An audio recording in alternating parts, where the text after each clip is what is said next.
when I'll be able to review the new Supernote. So that should be on its way.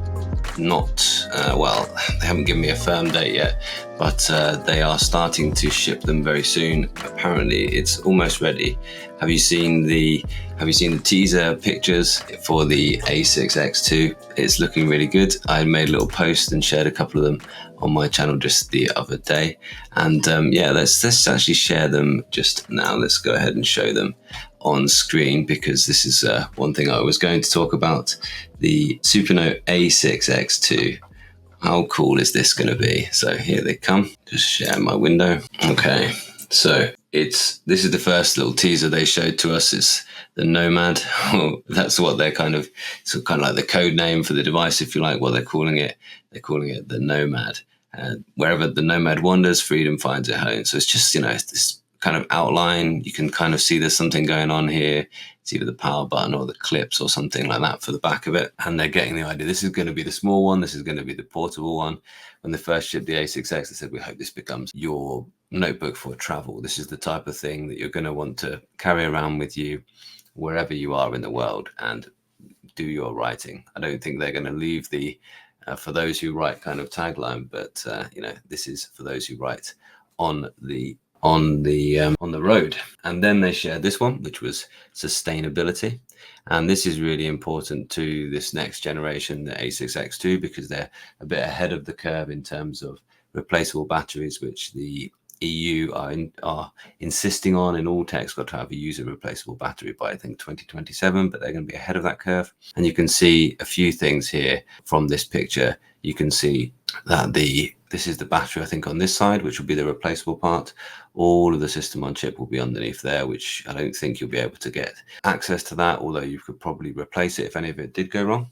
And then there's what looks like magnetic connections, my apologies here, which could be one of the main ways that the case is actually attached on the back case, but also other cases could be as well. So I think they're doing away with the rail that they had before, and the rail was really cool. So this is attached by a little rail behind here, which sort of slides on and off, and that's a really firm way. And it's also non-magnetic, incidentally, so you don't get any of those points on the screen where it's a bit wobbly because of the magnetic field. So actually the rail was really good. I'm a bit surprised they went away from that, actually, personally, but there we are.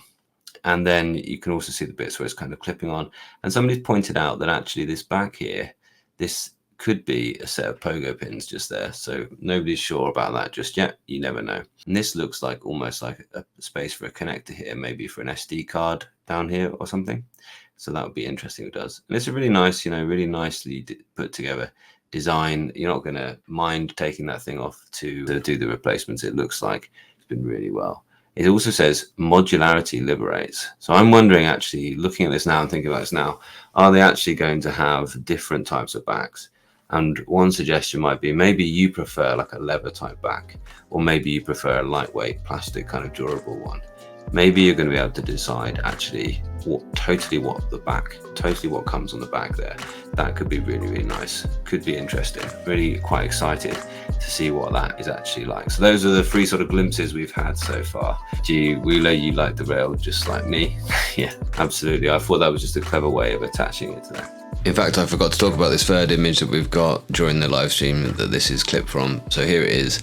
It says the yin and yang dance of creativity. So clearly they're showing us this kind of similar design than what we're used to for the A5 and A6. But I think if you look closely, you can see actually there are two of the little sliding rails, one on either side on the bottom device there.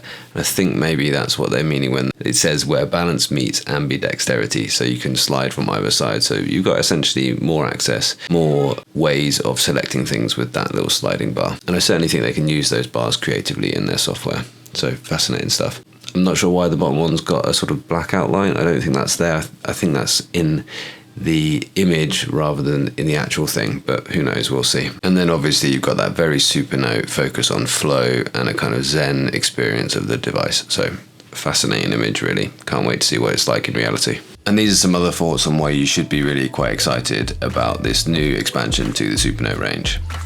And Paul is here saying I was settling for a Supernote A5X. You don't settle for a Supernote A5X, you go for it. The Supernote A5X is a great device. The reason to get a Supernote A5X is that you don't want all this.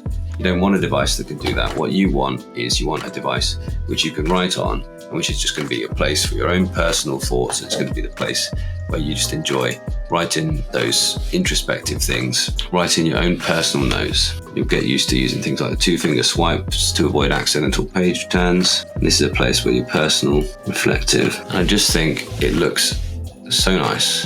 It feels so good. And then you can do nice things like you can go ahead. So when you select something, you can make that a heading. You can, with different colors to indicate them, you can make it a keyword to make it searchable. Make it a heading up here. Look, it comes then into my table of contents up here.